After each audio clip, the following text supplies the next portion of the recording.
Welcome to Business Live. I'm Mark Croskery. In BL tonight, we're going to kick it off talking about one of Jamaica's leading investment bank here, securities dealer, all-in-one, Barita Investments Limited, trading in shares. This is what you want to see. Skin in the game, more confidence here in BIL.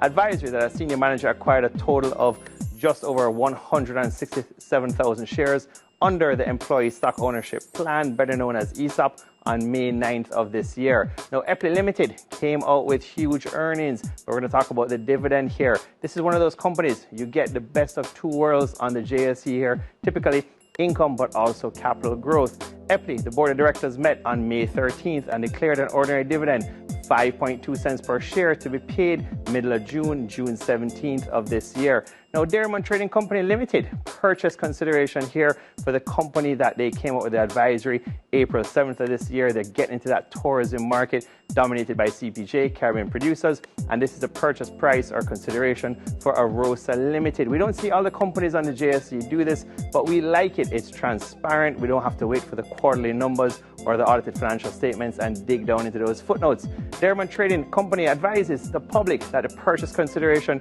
for this transaction, Arosa Limited, was a whopping 932 million Jamaican, roughly 6.1 million US. And as we mentioned, it was to add to the previous disclosure made by Detail on April 7th to the JSE.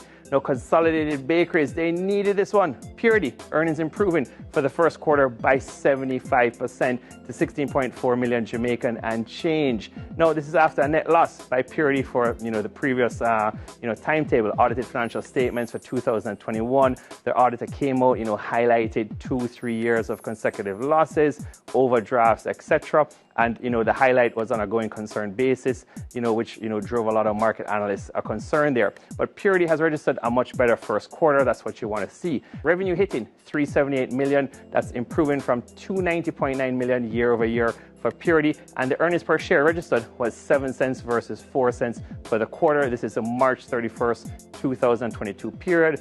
Net profit 16.4 million versus 9 million. Last up tonight, we got the Tropical Battery Company Limited. Talk about just blowing it out the park here. Quarter over quarter, running quarters, and year over year, Tropical doing so well. Almost doubling profit for the second quarter 2022. That's a March 31st period as well. Tropical reported net profit just under 30 million Jamaican, 29.9 million. Earnings per share 2 cents versus net profit of 15.5 million in the prior year. The revenue impressively increased also by 33% for the second quarter to Jamaican 635 million. And Tropical Battery, talk about investor relations here. The management discussion analysis highlighted a number of winning initiatives in their earnings commentary. To note, 57% of the staff of Tropical actually own ordinary shares in the company, and they serve 27,500 customers or more than that in the quarter. And what else is Tropical doing? They're expanding their #1 retail store on Grove Road right here in Kingston. I'm Mark Croskery. Have a great evening. This is Business Live.